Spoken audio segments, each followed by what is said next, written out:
Nous allons avancer sur ce qui a été commencé la semaine dernière. Nous sommes en train de découvrir, d'avoir des moyens, des astuces, des secrets, comme vous voulez, pour pouvoir découvrir notre rêve. Il est important que chacun d'entre nous, nous puissions découvrir le rêve de Dieu pour notre vie. Et cela, peu importe votre âge, mieux vaut tard que jamais. Et vous savez, avec Dieu, tout est possible. Dieu peut faire en un an ce qu'il n'a pas fait pendant 10 ans.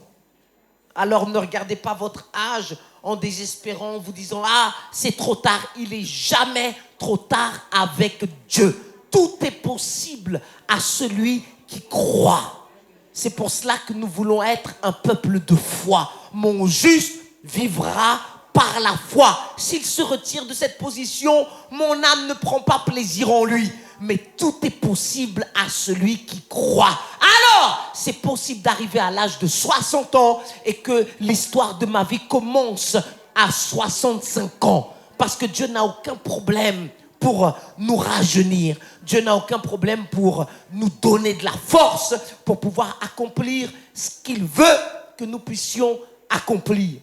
Alors, il est important que chacun d'entre nous, nous puissions découvrir le rêve de Dieu pour notre vie. Pas l'inventer, pas être tellement pressé qu'on invente quelque chose. Non, on veut être sûr que cela vient de Dieu. Et nous sommes en train d'avoir plusieurs points, plusieurs caractéristiques que si nous prêtons attention, si nous prenons le temps de méditer sur chaque point, alors certainement, nous allons le découvrir dans le nom de Jésus. Alors je vais faire un petit récapitulatif pour vous remettre dans le bain. La première chose, c'est que votre rêve vous sera révélé progressivement. Vous n'allez pas tout découvrir d'un seul coup. Ça va être un processus progressif. Ce n'est pas parce qu'aujourd'hui je prie et tout de suite tout est clair, tout est déjà précis. Non, je vais le découvrir progressivement. La deuxième chose, c'est que nous avions vu que votre obéissance d'aujourd'hui, dites avec moi aujourd'hui, c'est ce qui va déterminer ce que Dieu sera en mesure de vous révéler demain. Soyez obéissants aujourd'hui afin que Dieu puisse vous révéler d'autres choses demain. Et à chaque pas d'obéissance, on est en train de mettre fin à un cycle de désobéissance. Alors obéissez aujourd'hui. Et puis nous avions vu, troisièmement, que votre rêve vous demandera des saisons de préparation. Et dans ce point, on a vu plusieurs choses. C'est que votre saison de préparation ne commencera pas tant que vous ne serez pas isolé des personnes qui vous sont les plus chères. Dieu avait dit à Abraham, quitte ta famille, quitte ta patrie, va dans le pays que je te montrerai. Il est parti quand même avec Lot. Mais quand Lot s'est séparé d'Abraham, Dieu a pu enfin lui révéler certaines choses. Parfois, votre entourage va être un obstacle à la volonté de Dieu pour votre vie. Parce que l'incrédulité de certaines personnes ne va pas aider par rapport au rêve que Dieu a pour vous. La nonchalance de certains n'aidera pas par rapport à ce que Dieu a pour vous. Le mépris de certaines personnes ne va pas aider. La familiarité de certaines personnes n'aideront pas. C'est pourquoi à un moment donné, Dieu va faire une séparation. Et vous avez l'impression que vous êtes isolé. Soyez tranquille, Dieu est à l'œuvre. Nous avions vu que votre préparation commencera lorsque vous aurez de moins en moins de gens qui vous comprennent. Et puis, la saison va changer. Dites à quelqu'un, la saison va changer. Ça va changer. Ça va changer. Parfois, on est dans une saison de deuil. Mais la saison de deuil va changer. Et elle va laisser place à une saison de joie. Parfois, on est dans une saison de célibat. Et puis la saison de célibat va changer et elle laisse place à une saison de nouvelles rencontres. Gloire à Dieu. De nouvelles opportunités. Et on a vu que la persévérance, elle est toujours récompensée. C'est pourquoi il ne faut pas baisser les bras. Il ne faut pas abandonner. C'est ceux qui persévèrent jusqu'au bout qui seront récompensés. Pour devenir un médecin généraliste, il faut compter 9 années d'études à l'université. Ça demande de la persévérance. Certains se lèvent et ils se disent « Tiens, j'ai envie d'être médecin. » Ok. Et tout le monde peut devenir médecin. Par contre, il faut de la persévérance. Parce que certains, avant même le bac, ils décrochent. Et d'autres, ils ont le bac et ils décident de persévérer jusqu'à l'objectif qu'ils se sont fixés. Et puis, généraliste, c'est 9 ans, visiblement. Si on veut être un spécialiste, comme un pédiatre, par exemple, c'est 10 à 12 ans. Quel silence! Et on va continuer. Vous êtes prêts pour la suite? Gloire à Dieu. Alors, toujours dans la saison de préparation, notez ceci. Dans l'avenir, Dieu vous montrera le pourquoi de certaines choses que vous ne comprenez pas aujourd'hui. Dans l'avenir, Dieu vous montrera, Dieu vous expliquera le pourquoi de certaines choses que vous ne comprenez pas aujourd'hui. Dieu est trop grand pour qu'on puisse tout saisir. Dieu est au-dessus de nos pensées. Dieu est au-dessus de notre compréhension. Dieu dit ceci, vos voix n'ont rien à voir avec les miennes. Vos pensées ne sont pas aussi élevées que les miennes.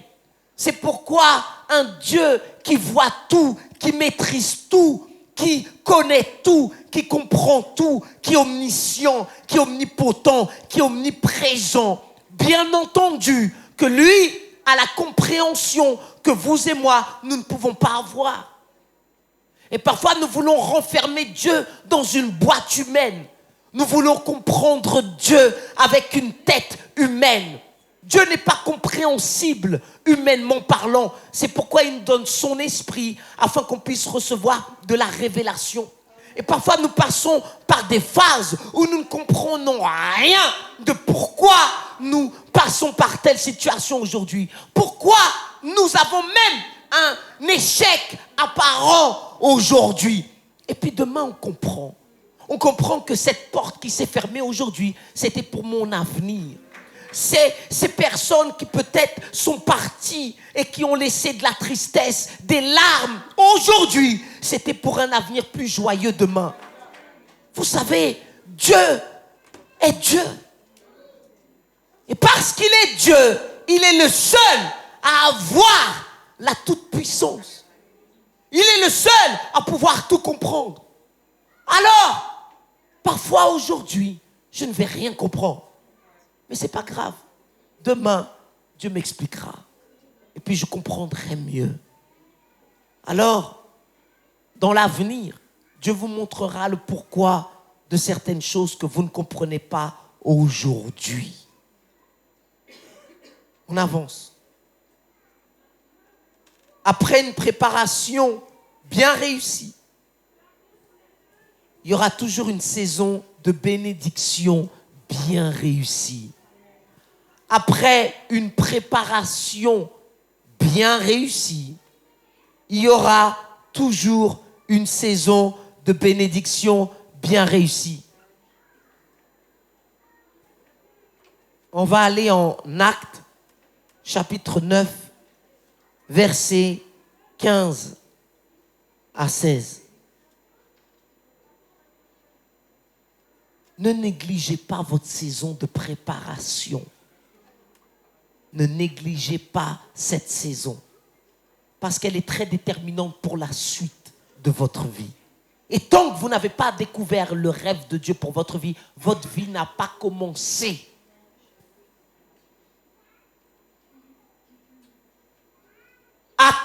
chapitre 9, verset 15.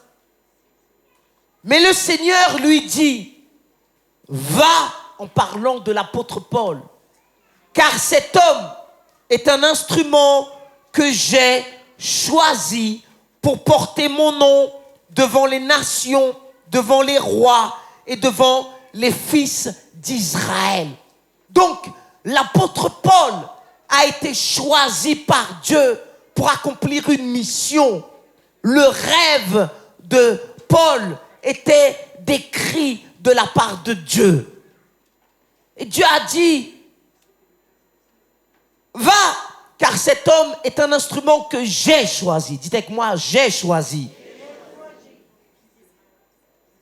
Mais au verset 16, Dieu rajoute, et je lui montrerai tout ce qu'il doit souffrir pour mon nom. On n'aime pas cette partie. On aime le verset 15. D'ailleurs, j'ai entendu aucun amen au verset 16. Si Dieu vient vers vous pour vous dire, voilà le rêve que j'ai pour toi, tu vas aller prêcher au Burundi, tu vas aller prêcher aux quatre coins de la terre, et par ton intermédiaire, il y aura des signes, des prodiges, des miracles, les malades seront guéris, les morts ressusciteront, les lépreux seront purifiés, les boiteux marcheront. Ouh, alléluia! Mais je te montrerai tout ce que tu dois souffrir pour mon nom.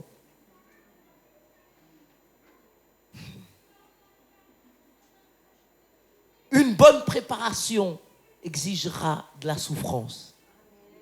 J'ai qu'un amen. Merci ma sœur, parce que moi je me sens pas seul. Il y a des personnes qui n'aiment pas souffrir. D'ailleurs, on fait tout pour éviter que les gens souffrent. On a des Doliprane pour que la tête ne souffre pas. On a des sirops pour que la gorge ne souffre pas. On a des vaccins, enfin, qui sont censés, mais bon, voilà. En fait, l'être humain ne veut pas souffrir. On n'aime pas souffrir.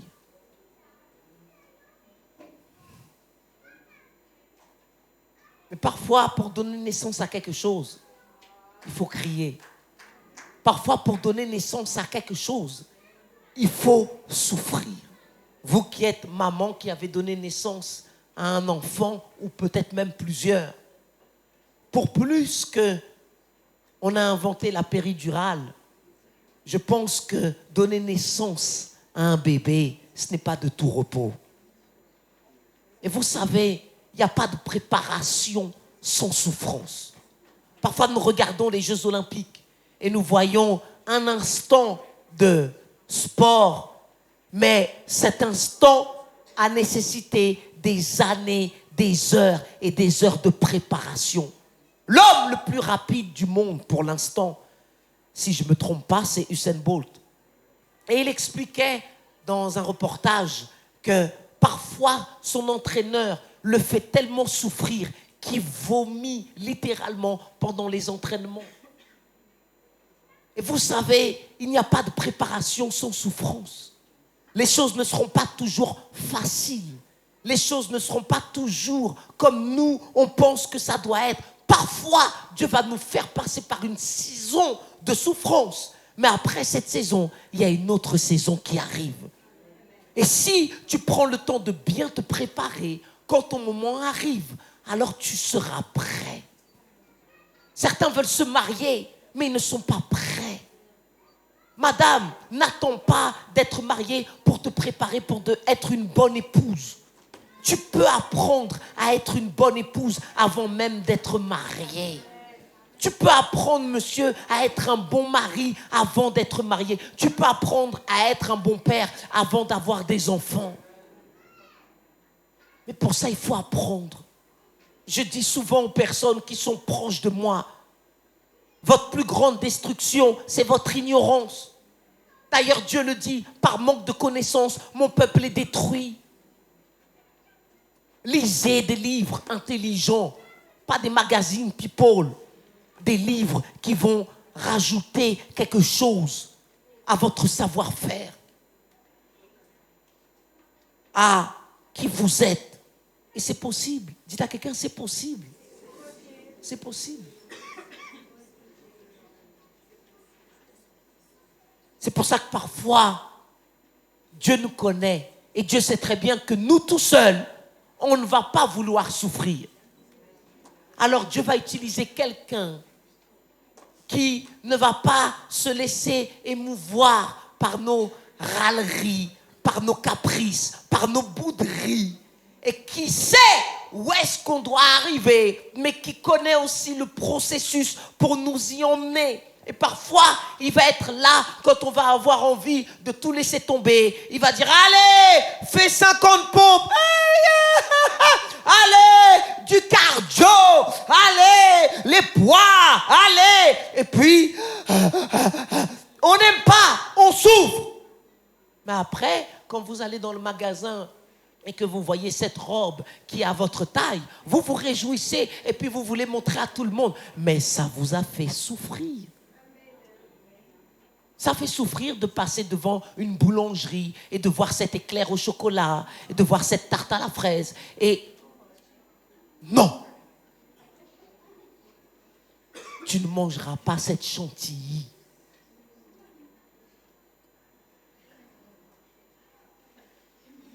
Parce qu'en fait, on souffre d'une façon ou d'une autre. Alors après une préparation bien réussie, il y aura toujours une saison de bénédiction bien réussie. Peut-être que tes études te font souffrir, mais pense à la suite. Peut-être que ce travail aujourd'hui te fait souffrir, mais pense à la suite.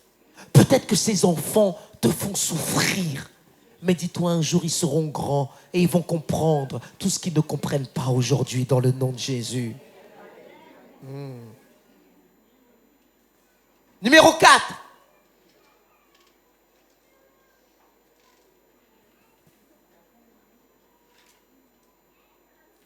Jean, chapitre 1, versets 45 à 50.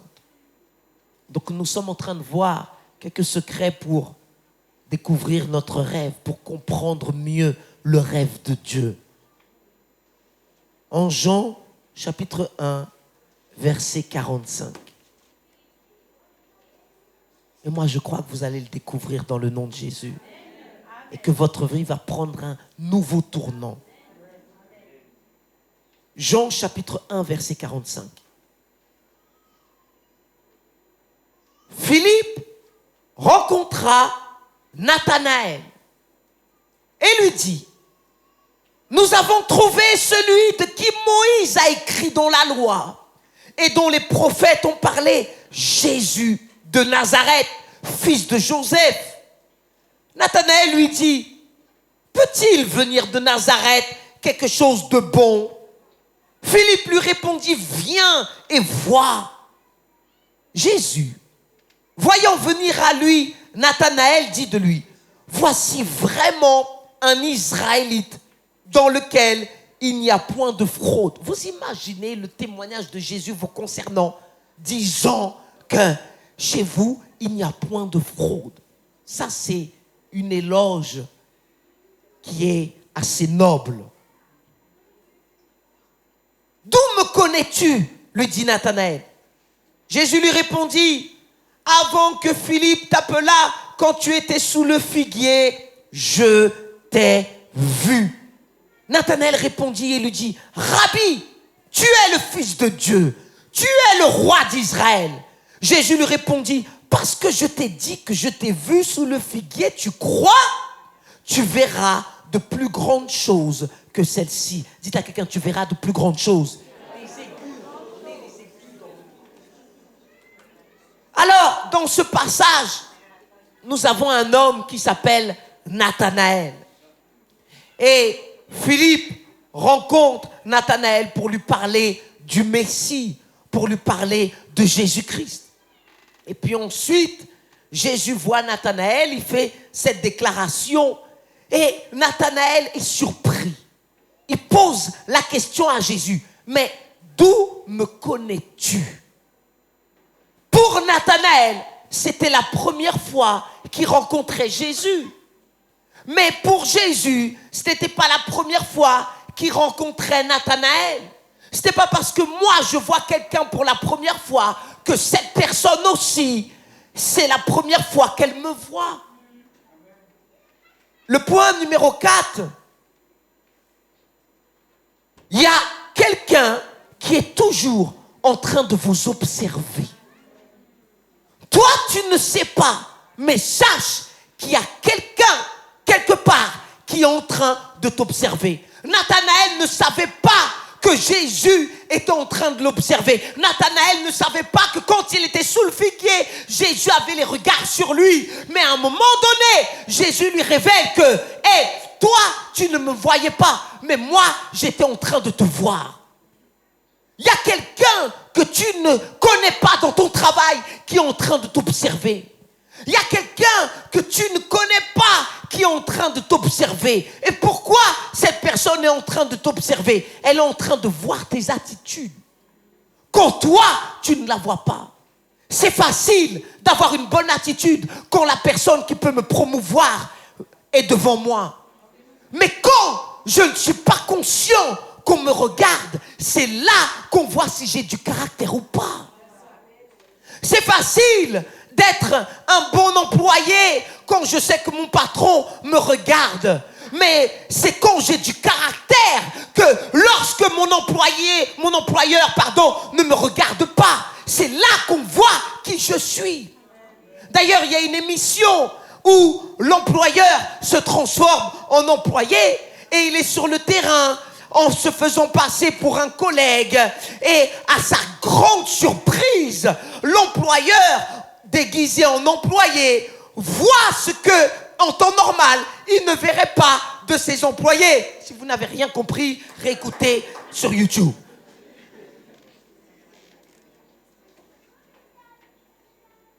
Avoir une attitude quand le pasteur est là, c'est une chose. Avoir une attitude quand il n'est pas là, c'est autre chose. Être bien disposé quand certaines personnes sont là, ok, mais quand elles ne sont pas là et être toujours bien disposé, ça parle de quoi? De caractère.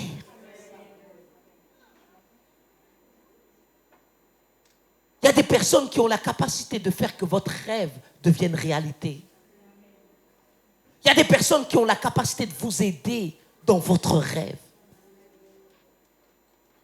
Mais elles veulent voir si vous êtes des opportunistes ou si vous êtes des personnes chez qui ça vaut la peine d'investir. Ça ne sert à rien d'investir chez des personnes qui ne vont rien faire avec l'investissement. Dis-toi une chose, là où tu rêves d'être, quelqu'un y est déjà. Il n'y a rien de nouveau sous le soleil. Si tu aspires à être un leader de louange à plein temps dans le ministère, dis-toi une chose, il y a quelqu'un, quelque part, qui est déjà dans cette position. Et parfois, on n'est pas conscient que quelqu'un nous observe pour savoir est-ce qu'on est prêt pour le prochain pas.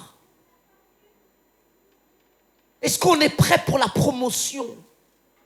Est-ce qu'on est prêt pour assumer des responsabilités? Est-ce qu'on a une bonne attitude quand on exige de nous?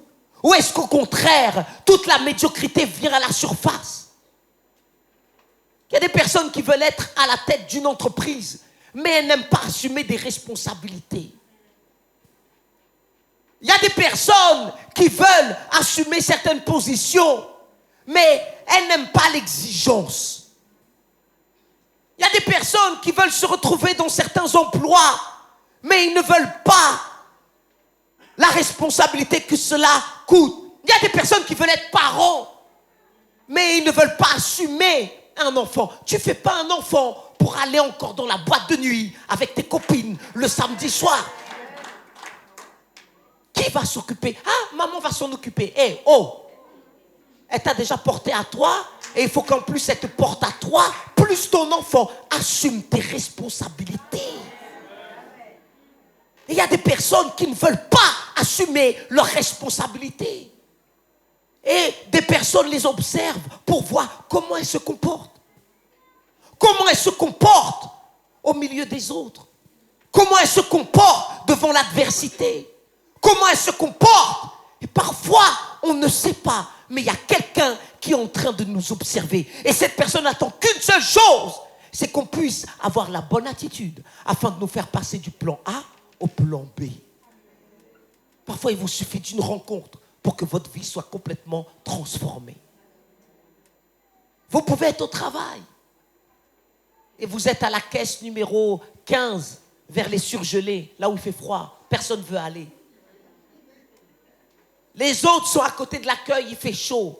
Elles sont dans les caisses où on exige que les cartes passent, donc elles n'ont pas beaucoup de travail.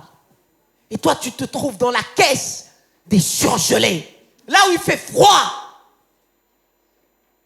Et sans que tu saches, il y a quelqu'un qui regarde ton attitude. Elle regarde comment tu traites les clients. Est-ce que tu les traites avec un sourire ou est-ce que tu leur fais comprendre comme certains, si vous pouviez ne pas être là, ça m'arrangerait. C'est étonnant comment certaines personnes pleurent pour avoir du travail et quand elles ont du travail, elles pleurent parce qu'elles n'aiment pas ce travail. Et quand elles retournent au chômage, elles pleurent parce qu'elles sont au chômage. Mais il faut savoir ce qu'on veut dans la vie. Ne laissez pas les gens vous maltraiter. Ne laissez pas les gens vous mépriser. Si tu es mal disposé, alors change de travail. Mais ne me fais pas subir ta mauvaise disposition à moi qui viens dépenser de l'argent pour te payer à toi un salaire. Hey. Il y a des gens qui voient. Parfois, vous appelez certaines entreprises. Vous ne connaissez pas la personne au bout du fil. Mais au lieu d'avoir quelqu'un de souriant, d'accueillant. Allô, c'est pourquoi? Vous voulez quoi? Non, il n'y a pas. Non, c'est pas possible. Et si vous êtes comme ça, s'il vous plaît, changez. Parce que ça, ce n'est pas l'attitude du royaume de Dieu. Et vous vous dites, mais cette personne a un problème. Et ce sont les mêmes qui réclament des promotions. On veut une promotion, on veut une promotion. Change ta disposition, change ta disposition. Parce qu'il n'y a pas de promotion si on n'a pas la bonne attitude. Et vous savez, les personnes qui sont en haut, elles peuvent voir ce que les autres en bas ne voient pas. Alors dis-toi une chose, il y a toujours quelqu'un qui t'observe. Il y a quelqu'un, toi aussi.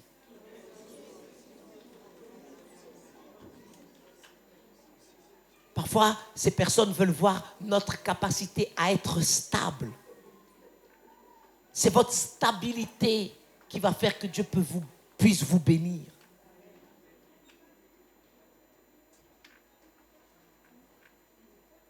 Alors ayez une bonne attitude. Ne soyez pas comme certains. Dès que le patron n'est pas là, on le massacre.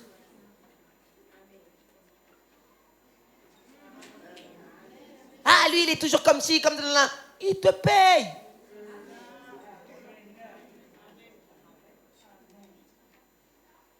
Ah, mais il est mauvais. Tu es chrétien, prie pour lui.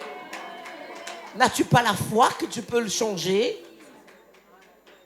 D'ailleurs, s'il est sauvé, ça sera une grâce pour toi. Tu auras tous tes dimanches sans te poser la question parce que lui-même, le dimanche, il sera à l'église.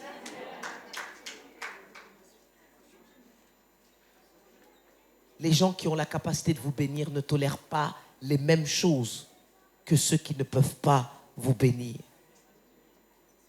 Ce sont des gens qui ont des talents qui sont amenés dans la présence des rois.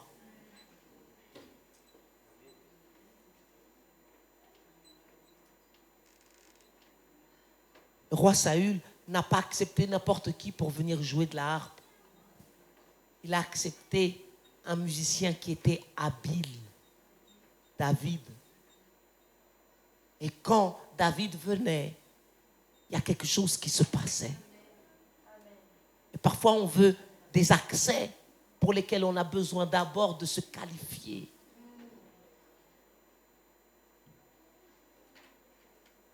Est-ce qu'on est le genre de personne qui apporte des problèmes ou qui apporte des solutions?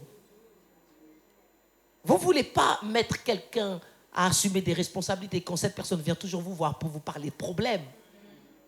C'est votre capacité à apporter des solutions qui va vous promouvoir. Numéro 5.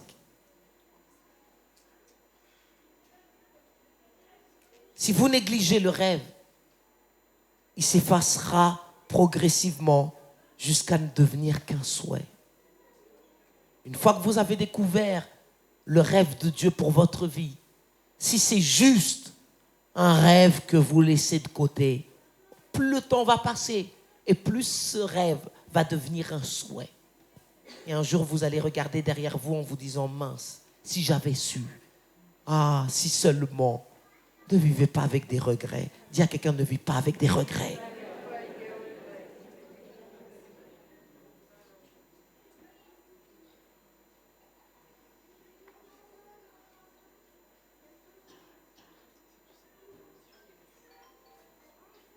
Coucou, occupé.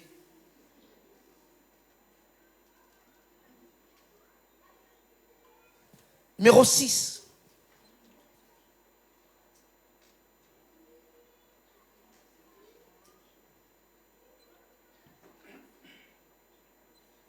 Une vie spirituellement tiède et apathique vous empêchera d'entrer dans votre terre promise.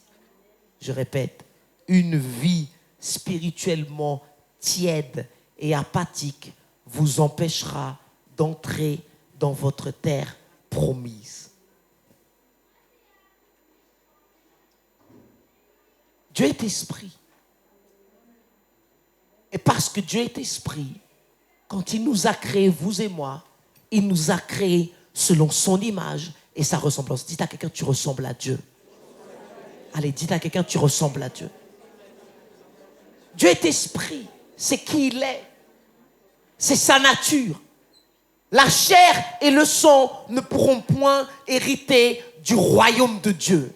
C'est pourquoi Dieu est clair. Dieu dit que c'est uniquement ceux qui sont nés de nouveau qui pourront voir le royaume de Dieu. Et c'est uniquement ceux qui sont nés d'eau et d'esprit qui pourront y entrer. Le rêve de Dieu pour notre vie est lié au royaume de Dieu. Ce n'est pas pour servir les intérêts de ce monde. Ce n'est pas pour servir les intérêts de Satan, parce que le monde est sous la puissance du malin. Et vous savez, à un moment donné, quand la trompette va sonner, Dieu va venir sur la terre et il va séparer ceux qui sont dans le royaume de Dieu et ceux qui sont dans le royaume des ténèbres. C'est pour ça que l'Église a une mission sur la terre, c'est de prêcher l'Évangile. Pourquoi on prêche l'Évangile? Afin qu'on puisse écouter la bonne nouvelle du royaume de Dieu et que sur la terre de notre vivant, nous prenions la décision, est-ce que je veux suivre Dieu ou est-ce que je veux suivre le diable? Point. Et il n'y a pas cette histoire de « Ah, tous les chemins mènent à Rome ». Non. Ça sonne bien. C'est peut-être poétique. C'est peut-être quelque chose qui va me rassurer. Mais tous les chemins ne mènent pas à Rome. Il y a des chemins qui mènent en Algérie, il y a des chemins qui mènent en Espagne, il y a des chemins qui mènent à Maintenon, il y a des chemins qui mènent à Saint-Quentin-en-Yvelines, il y a des chemins qui mènent à Trappes, il y a des chemins qui mènent à Versailles. Tous les chemins ne mènent pas dans la même direction. Il faut être fou, il faut être stupide pour croire à ça. Ah, tous les chemins mènent au paradis. Qui t'a dit ça? Dieu sait où se trouve le paradis. Donc, il est le seul à pouvoir nous dire quel est le chemin qui mène à lui. Tous les chemins ne mènent pas à Rome et tous les chemins ne mènent pas à Dieu, le vrai Dieu, le Dieu d'Abraham, le Dieu d'Isaac, le Dieu de Jacob. C'est pour ça que Dieu a envoyé son fils Jésus-Christ sur la terre et Jésus a dit, je suis le chemin, je suis la vérité et je suis la vie. Alors il n'y a pas deux chemins, il n'y en a pas trois, il n'y en a pas quatre, il n'y en a pas cinq. Ah, toi et moi on a la même religion. Non, non. D'ailleurs moi je n'ai pas une religion, j'ai une relation avec Dieu. Parce que ce n'est pas ma religion qui m'amène vers Dieu, c'est ma relation relation avec le Dieu qui est vrai. Alléluia. Il y a des gens qui veulent vous renfermer dans des cases. Ne rentrez pas dans cette case. Et puis on vous pose la question, ah toi tu es quoi? Tu es catholique, tu es adventiste, tu es protestant, tu es ceci. Je suis un enfant de Dieu. Et toi? Soit je suis un enfant de la lumière, soit je suis un enfant des ténèbres, soit je suis un enfant de Dieu, soit je suis un enfant du diable. Mais attendez, ne dites pas à quelqu'un qu'il est un enfant du diable, parce que sinon, il va vous... Jésus leur disait, vous avez pour père le diable. Qu'est-ce que j'aime l'assurance de Jésus. Je ne sais pas si vous avez eu le courage de dire ça à quelqu'un. Vous avez pour père le diable. Dites à votre voisin, pas toi. Non. Mais vous imaginez Jésus. Vous avez pour père le diable. Et puis ils étaient là, mais non, nous, on est... C'est étonnant comment le diable, quand il est exposé, il se manifeste. Mais vous avez la loi, mais vous n'avez pas l'esprit. Vous avez la théorie, vous avez la connaissance peut-être intellectuelle, mais le cœur n'y est pas. Vous avez la pratique religieuse, mais ça va au-delà d'une pratique religieuse. Notre vie spirituelle est un trésor. N'est pas une vie spirituelle parce que tu viens à l'église. L'église n'est pas ouverte 7 jours sur 7, 24 heures sur 24. Ne loue pas Jésus juste parce que dans le culte, il y a un moment de louange. Parce que si ta vie spirituelle est limitée à un créneau horaire de la semaine, crois-moi, tu es en danger. Parce que Dieu ne veut pas une communion de prêt-à-porter. Je ne me suis pas marié avec quelqu'un pour l'avoir une fois tous les... Jésus avait dit à ses disciples, vous ne pouvez même pas veiller 1 heure avec moi.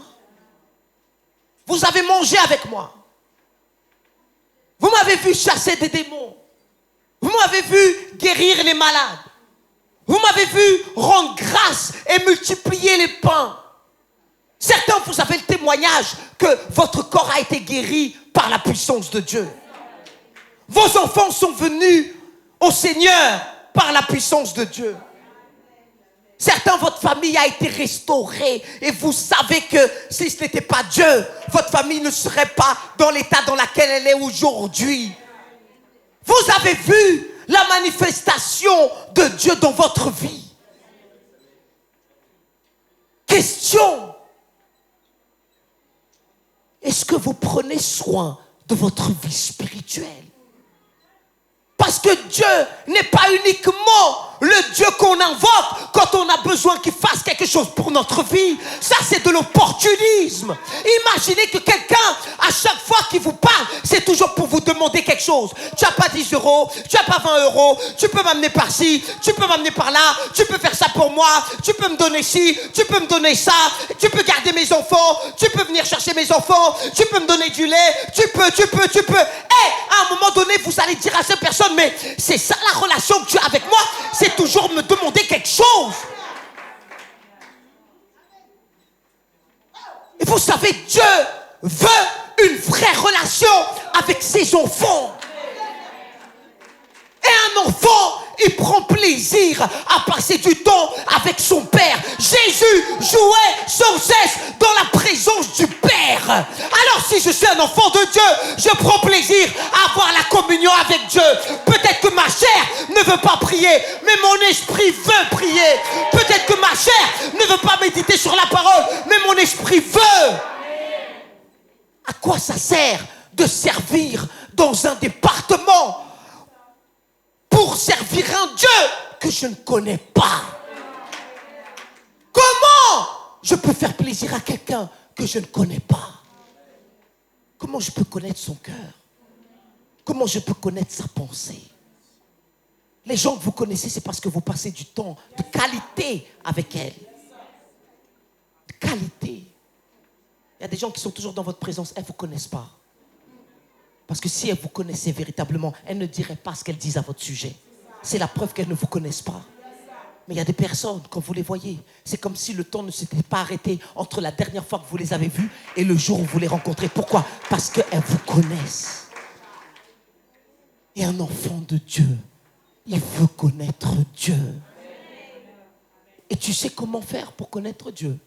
Passe du temps avec Dieu. Arrête de parler de l'Église. Parle-moi de Dieu. Parce que l'Église, c'est le peuple de Dieu qui se rassemble. Mais ce n'est pas Dieu. L'Église ne sauve pas. L'Église ne délivre pas. C'est Dieu qui sauve. C'est Dieu qui délivre. Et vous savez, la voie, l'accès vers Dieu a été officiellement donné par le sang de Jésus. Nous tous ici, nous avons la capacité de connaître Dieu. Et la Bible dit, ceux qui connaissent leur Dieu feront des exploits. Et à un moment donné, il faut prendre notre vie spirituelle au sérieux. En France, on n'aime pas trop la spiritualité. Certains, vous avez le témoignage, quand vous étiez en Afrique, au pays, vous étiez très spirituel. Et vous êtes venus ici, dans ce pays, et certains, vous avez oublié les bonnes habitudes que vous aviez avant. Avant, pour faire des kilomètres pour aller à l'église, ce n'était pas un problème. Maintenant, il pleut, il n'y a pas le covoiturage. Ah, je regarderai sur YouTube. YouTube n'est pas l'église.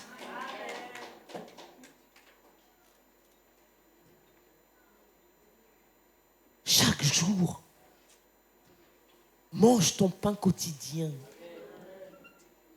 Médite sur la parole.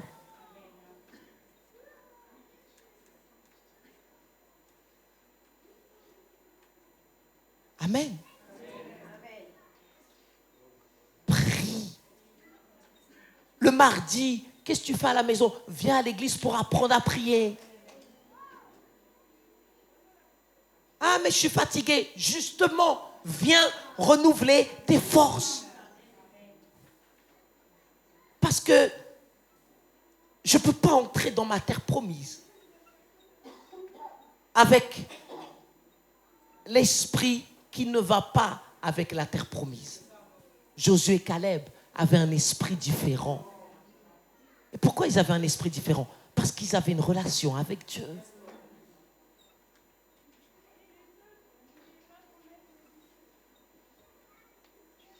Vous qui êtes jeunes, faites des veillées tout seul. Passez du temps, non pas à veiller devant l'ordinateur. Veille avec Dieu. Apprends à jouer de la guitare. Apprends à louer le Seigneur, comme David. Et Dieu voit dans le secret. Dieu voit ce qui se passe quand les autres ne le voient pas. Dans ta voiture, prie le Seigneur. Pendant que tu fais le repassage, loue le Seigneur. Pendant que tu fais à manger, rends gloire à Dieu et tu verras que même la qualité de ton repas, il y aura quelque chose de spécial. Alléluia. Il y aura une saveur spéciale. Parce que ton esprit a besoin de nourriture. Ton esprit a besoin de la présence de Dieu. Ton esprit a besoin de se ressourcer. Et si tu prives ton esprit de nourriture, l'homme ne vivra pas de pain seulement, mais de toute parole qui sort de la bouche de Dieu. Et on doit s'aider mutuellement, s'exhorter. Ah, je n'y arrive pas. Ok, peut-être que tu as du mal, mais il y a quelqu'un qui va t'aider. Il y a quelqu'un qui va t'apprendre comment faire. Jusqu'à ce que ce qui était difficile, ça devienne normal. Ça fasse partie de toi.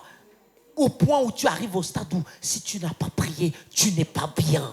Si tu n'as pas eu ton moment avec Dieu, tu n'es pas tranquille. Parce que ta conscience te rappelle, l'Esprit de Dieu à l'intérieur de toi crie, il crie, Abba Père. Tu as été avec tes copines, tu as été avec tes copains, tu as été avec tes enfants, tu as été avec tes collègues, tu as été avec tout le monde. Maintenant, j'aimerais passer du temps avec toi. Alors, tu prends ça au sérieux. Et puis dans le secret, Dieu va te façonner. Dieu va t'équiper. La Bible dit que l'onction enseigne toutes choses. Il y a des choses, tu les recevras uniquement de la part de Dieu. La sagesse dont tu as besoin pour faire ce que Dieu te demande de faire, il n'y a que Dieu qui pourra te la donner. L'intelligence qu'il te faut pour faire ce que Dieu a besoin que tu fasses, il n'y a que Dieu qui pourra te la donner. C'est pourquoi je passe du temps avec mon Créateur. Et parfois, il faut être radical pour ne pas être trop disponible. Les gens ont l'habitude de t'appeler. Laisse ton téléphone tranquille. Arrête de penser que tu es Dieu et que si tu n'es pas joignable, leur monde va s'écrouler. Tout va bien. Parce qu'il y a des gens qui, pour qui c'est toujours urgent. Vous avez jamais remarqué? Il y a des personnes, c'est toujours urgent. C'est urgent, c'est urgent. Et puis quand vous voyez leur urgence, vous avez envie de leur dire, mais tu te moques de moi ou quoi? C'est relatif. L'urgence n'est pas la même pour tout le monde.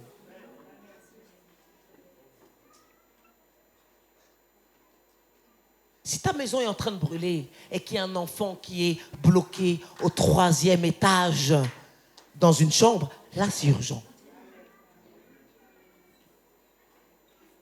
Mais si ton chat s'est égaré et tu ne l'as pas revu,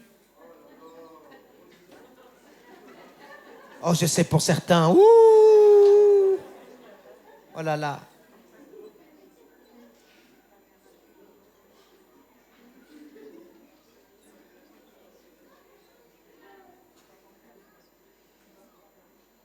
Alors, ta vie spirituelle, c'est ce qui va te donner de l'endurance, de l'énergie. C'est pour ça que spirituellement, il faut que tu sois solide. Dites avec moi, solide. Notre Dieu est un feu dévorant. Ta prière doit être comme du feu. Ta louange doit être comme du feu. Ton regard doit être comme du feu. Jésus, il y a des flammes de feu à l'intérieur. Parce que quand l'adversité va frapper à ta porte, ce que tu as peut-être négligé dans le passé, c'est là que tu vas réaliser que tu as besoin du feu. Il ne faut pas confondre faiblesse intérieure et adversité externe. Ce n'est pas la même chose. Certains, vous vous détruisez vous-même à cause de vous-même. La confusion te détruit. L'instabilité te détruit. Manque de persévérance, ça détruit de l'intérieur. Ce sont des défauts de caractère. Tu commences une chose, tu ne termines pas, tu recommences une autre chose. En fait, quand on te voit, tu es toujours dans des projets. Et puis, projet en projet, il n'y a rien qui n'aboutit. Parce que tu es un expert à commencer, mais pas à terminer. Vous savez, ça demande des efforts pour aller jusqu'au bout. Tu as commencé la guitare. Parce que tu vois grâce, tu les vois et tu te dis un jour, ah, moi aussi, un jour, je jouerai comme eux. Et puis tu as commencé, ça fait mal aux doigts, ah, j'arrête. Ah, je vais jouer du piano comme Claricia. Elle joue bien. Et puis, tu la vois jouer comme ça. Tu te dis, c'est facile. Tu prends le même piano, la même marque. Et quand toi, tu tapes, ça n'a pas le même son. Et puis tu laisses. Et après, on te dit, alors, tu en es où? Ah! Persévère, dis à quelqu'un, va jusqu'au bout.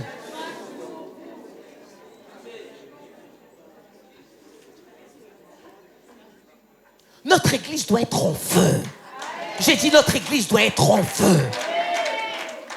Il y a trop d'endroits morts spirituellement. Il ne faut pas qu'on soit un cimetière spirituel.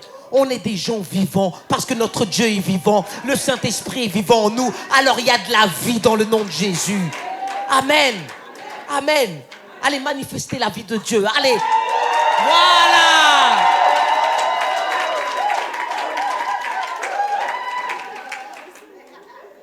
Vous savez, si tout est facile, vous n'êtes pas dans le rêve de Dieu pour votre vie.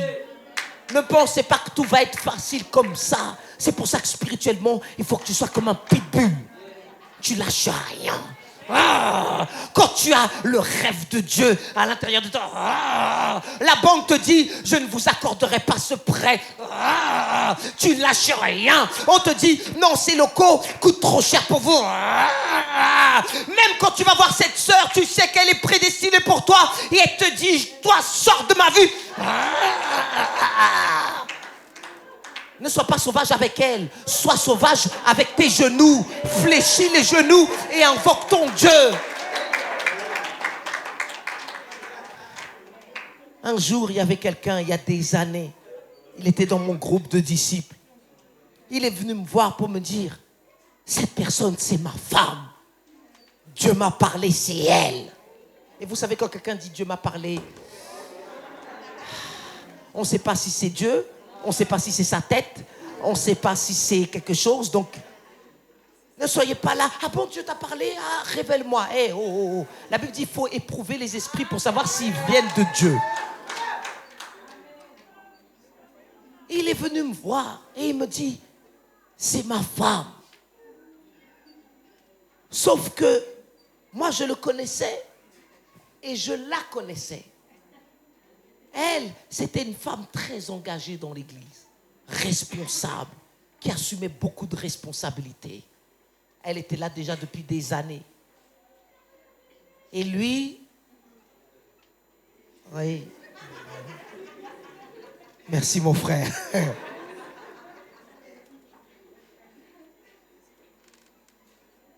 Parfois, on chausse du 37 et on veut des chaussures 42.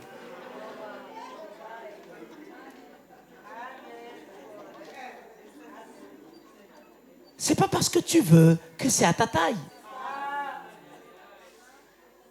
C'est pas parce que tu l'as vue, elle est waouh, qu'elle est à ta taille. Parce qu'une femme qui est waouh, elle a besoin de quelqu'un qui soit waouh aussi. Afin que waouh fasse waouh waouh. Il y avait un chanteur. Waouh waouh waouh, youpi yo, youpi yeah. Ah, vous connaissez. Mais parfois, on veut une femme d'église. Il y a des gens qui viennent à l'église pour chercher une femme d'église. Sauf qu'un homme qui n'est pas un homme d'église et qui veut une femme d'église va créer des problèmes. D'ailleurs, ce n'est pas une femme d'église, c'est une femme de Dieu.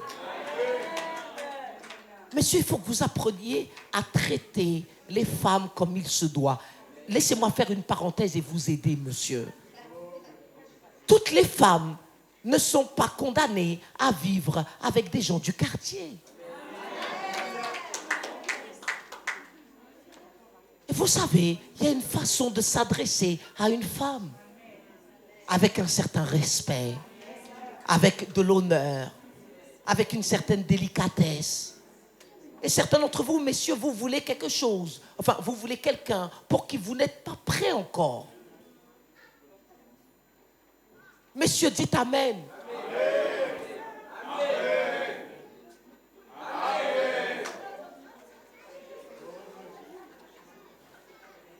Je dis aux hommes de notre église, passez votre permis. Parce que si tu es en fréquentation, et puis cette femme, pour te faire plaisir, va mettre des chaussures avec un certain genre, un certain style. Elle va s'habiller d'une certaine façon. Elle n'a pas envie d'attendre sous la pluie, à l'arrêt du bus, qu'un bus passe. Non! Elle espère que quelqu'un aura déjà sa voiture.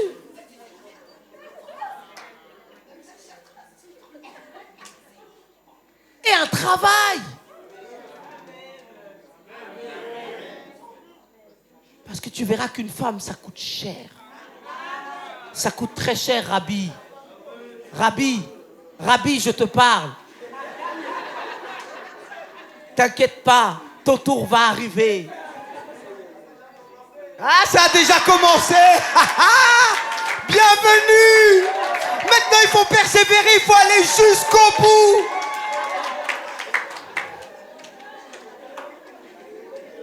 les hommes, on achète des crèmes, on ne regarde même pas la marque. Tant que c'est blanc et que ça se met sur notre peau, ça va. Mais vous, mesdames, on se demande s'il y a de l'or massif dans ces crèmes. D'ailleurs, certaines crèmes, elles ont même de l'or dedans. Ah oui, oui.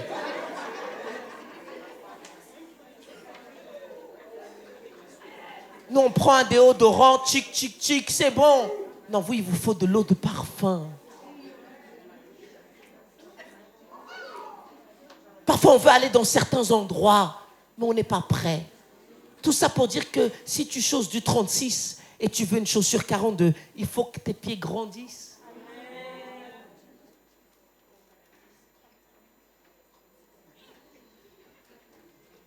Amen. Et parfois, on veut arriver à des endroits, mais on ne sait pas que ces endroits vont nous exposer à certains adversaires.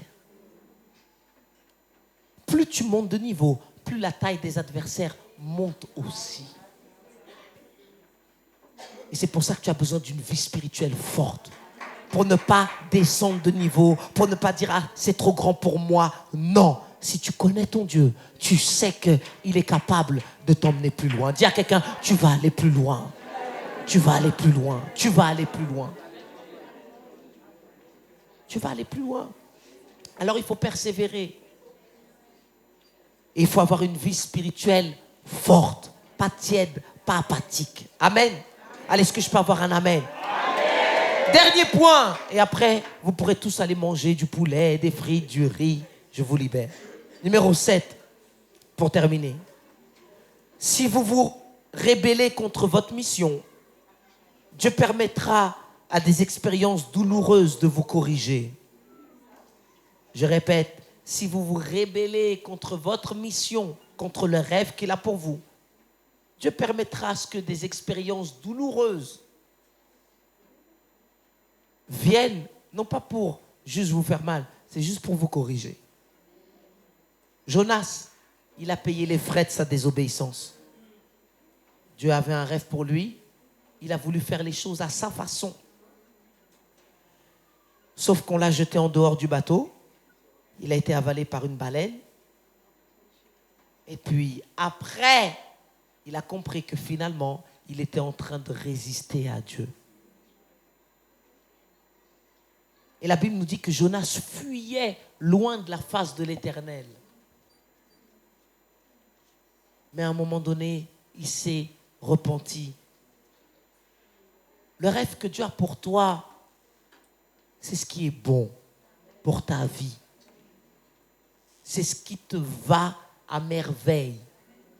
Parce que Dieu, le Créateur, l'a conçu pour toi. Par contre, si tu t'entêtes à vouloir autre chose, et autre chose, et autre chose, pendant un temps, tu vas croire que tu peux fuir loin de la face de Dieu. Mais Dieu, il nous aime tellement. Il est tellement rempli de miséricorde. Oh, grande est ta miséricorde, Seigneur. Quelqu'un a ce témoignage que la miséricorde de Dieu, elle est grande. Il va nous ramener.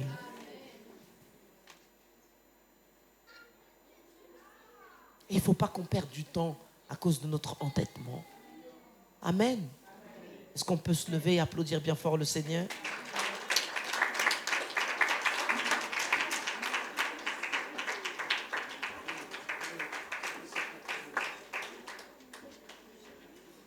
Alors, numéro 1, votre rêve vous sera révélé progressivement.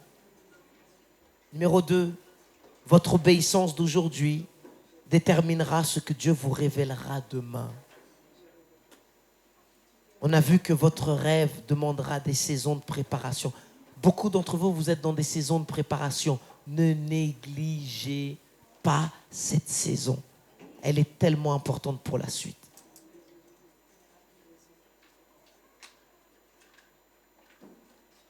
La Bible dit tout ce que ta main trouve à faire avec force, fais-le. Ne sois pas comme certains qui veulent juste être dans un bureau avec un fauteuil en cuir et avoir quelqu'un pour leur donner du café. Là où tu commences, dis-toi une chose, c'est un point de départ. Mais ne néglige pas ce point de départ. Ça peut paraître très méprisant au regard de l'homme. Mais Dieu est en train de travailler l'humilité chez toi. Dieu est en train de travailler du service. Il y avait un homme de Dieu, un grand homme de Dieu, qui disait ceci. Comme il était très reconnu, il savait que quand il voulait recruter quelqu'un, les gens allaient toujours mettre en avant leur capacité pour l'impressionner afin qu'il puisse avoir le poste. Et il avait une stratégie. Il amenait des personnes qui voulaient éventuellement embaucher dans un restaurant,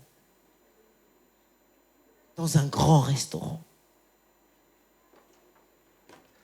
Et cet homme de Dieu regardait comment cette personne traitait les serveurs. La façon comme tu traites les gens dont tu n'as pas besoin révèle beaucoup de choses. Et quand il voyait ces personnes parler au serveur avec mépris, « Oh, toi, allez !» il se disait, cette personne, elle n'est pas qualifiée pour travailler avec moi. Parce que le jour où elle n'aura plus besoin de moi, elle va me traiter de la même façon. Et parfois, ce que tu fais, ça ne paye pas de mine. Mais Dieu voit l'attitude, le caractère, la noblesse.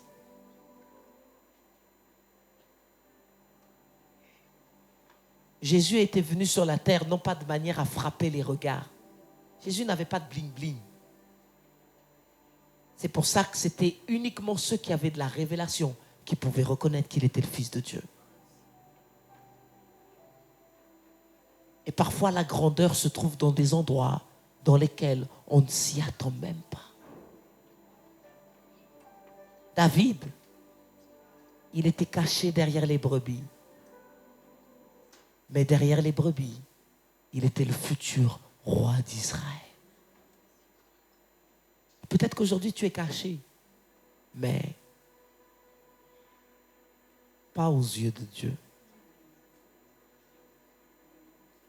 Alors, il y a toujours quelqu'un qui est en train de t'observer. Et si vous négligez le rêve, il va s'effacer progressivement pour ne devenir qu'un souhait. Une vie spirituellement tiède et apathique vous empêchera d'entrer dans votre terre promise. Et pour terminer, si vous vous rébellez contre votre mission, Dieu permettra à des expériences douloureuses de vous corriger. On va fermer nos yeux quelques instants.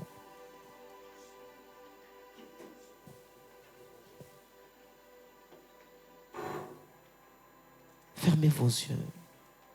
Mettez votre main sur votre cœur.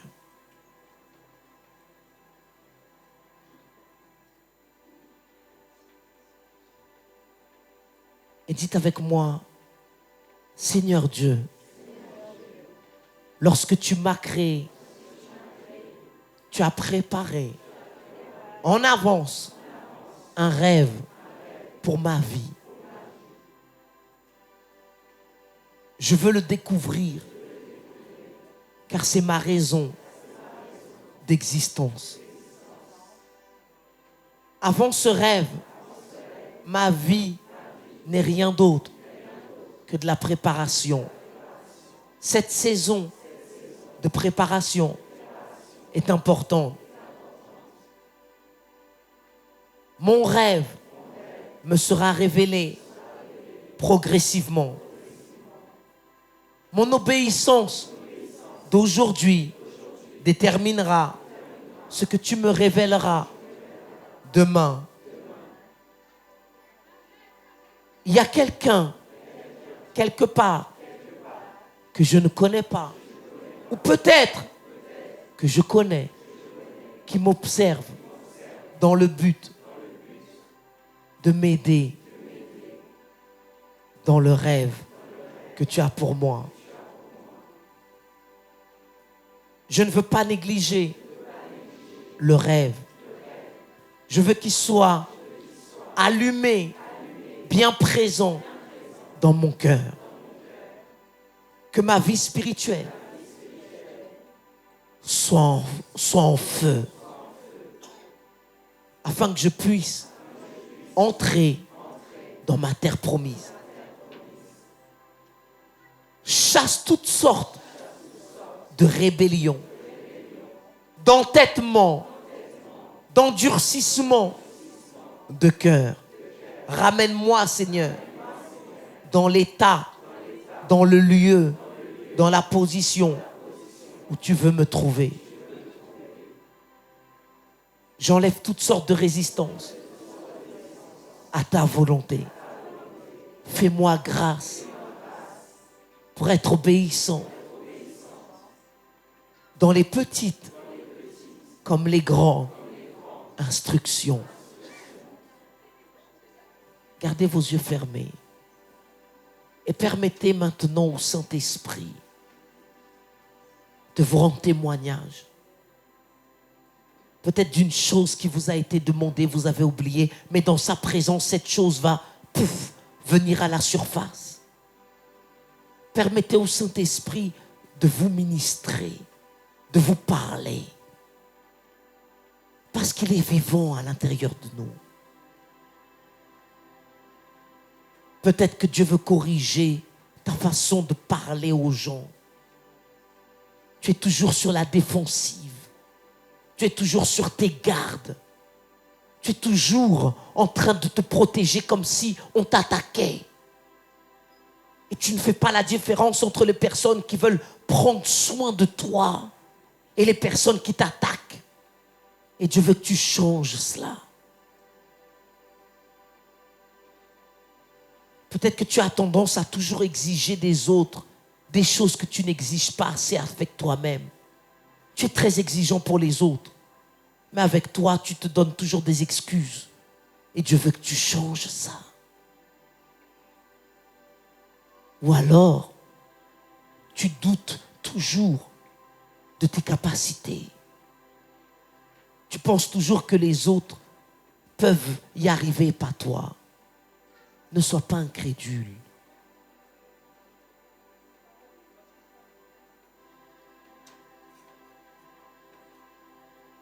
Le Saint-Esprit est notre consolateur. Il est notre aide.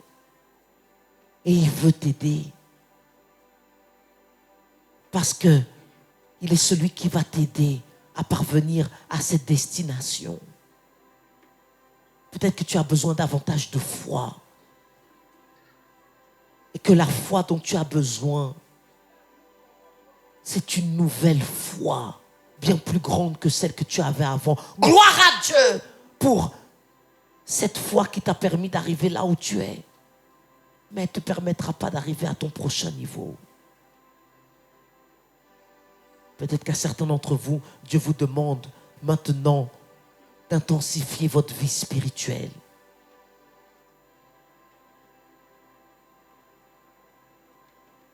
Mais que le Saint-Esprit vous rende témoignage. Commencez à prier doucement par le Saint-Esprit. Allez-y, priez par le Saint-Esprit. Même si vous êtes à la maison, commencez à prier par le Saint-Esprit.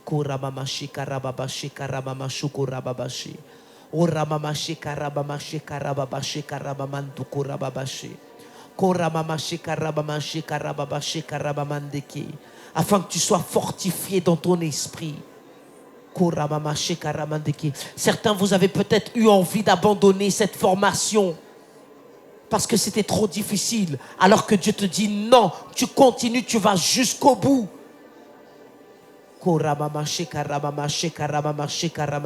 N'écoute pas ta tête. N'écoute pas ta tête. Ne prends pas une décision basée sur de la déception. C'est facile de dire j'arrête quand ça ne va pas. Mais imagine-toi dans la même situation en ayant du succès. Alors il faut que tu persévères.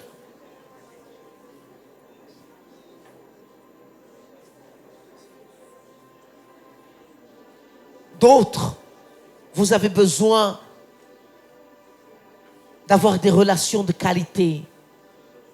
Tu es toujours avec des personnes avec qui tu dois toujours te justifier. Des personnes qui sont toujours incrédules à ton sujet, qui voient toujours ce qui ne va pas de bon chez toi. Arrête de croire qu'il n'y a pas d'autres personnes qui vont apprécier qui tu es. Arrête de toujours vouloir te rabaisser pour entrer dans cette case d'acceptation. Pour plus que tu fasses des efforts, ils n'accepteront jamais.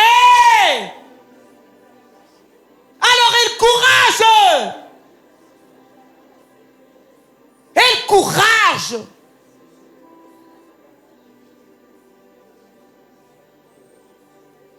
De chercher d'autres personnes. Ça va être de nouveaux repères. Ça va être de nouvelles habitudes. Mais tu verras que tu te sentiras bien.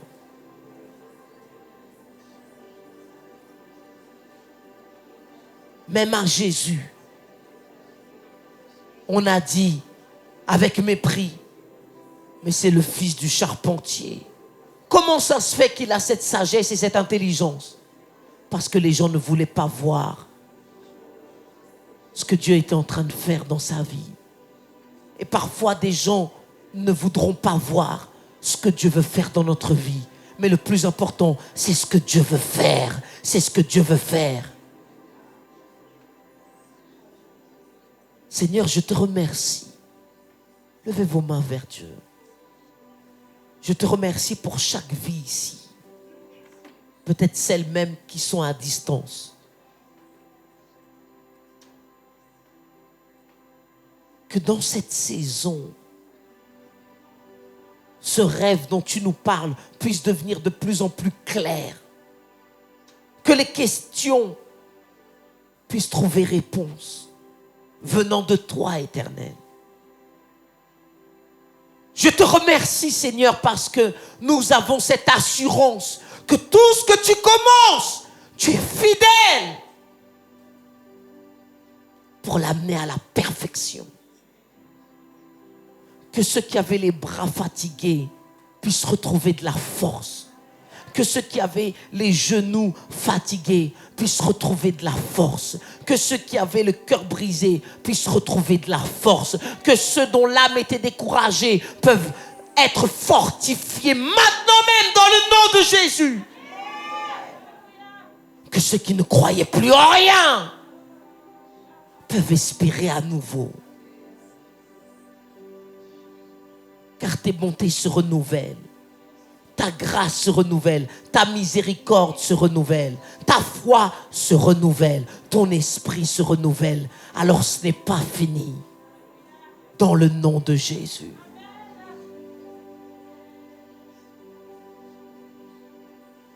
Ne désespère pas à cause de contretemps. Tout est sous contrôle dans le calendrier de Dieu. Ne regarde pas ton âge pour te dire je suis trop âgé, c'est fini. Non, ce n'est pas fini. Ce n'est pas fini. Relève ta tête et reprends courage dans le nom de Jésus parce que ce n'est pas fini. Et tu le verras que ce n'est pas fini. Dieu est grand. J'ai dit Dieu est grand. J'ai dit Dieu est grand. Est-ce que quelqu'un ici croit que Dieu est grand? Est-ce que quelqu'un a le témoignage que Dieu est grand? Alors il peut le faire. Si tu le crois, ne baisse pas les bras dans le nom de Jésus. On va crier bien fort, Dieu est grand. Amen. Amen, Église. Dites à 2-3 personnes, Dieu est grand. Dieu est grand. Dieu est grand. Dieu est grand. Dieu est grand. Dieu est grand. Il est grand. Amen. Et parce que Dieu est grand, il fait de grandes choses. Dieu peut te prendre de ce trou et pouf, t'élever. Amen. Alors, une semaine remplie de joie. Et continue à espérer. Parce que notre Dieu n'a pas dit son dernier mot. Toutes choses concourent au bien de ceux qui aiment Dieu. Amen. Allez, que Dieu vous bénisse. Ayez une excellente après-midi. N'oubliez pas mardi, ici pour prier. On a besoin de toute l'église pour prier. 2 valent mieux qu'un. Si un peut chasser 1000, deux peuvent chasser 10 000, alors 120, il faut qu'on soit 120 dans la chambre haute. Espérons l'Éternel. Amen. Que Dieu vous bénisse. À très bientôt.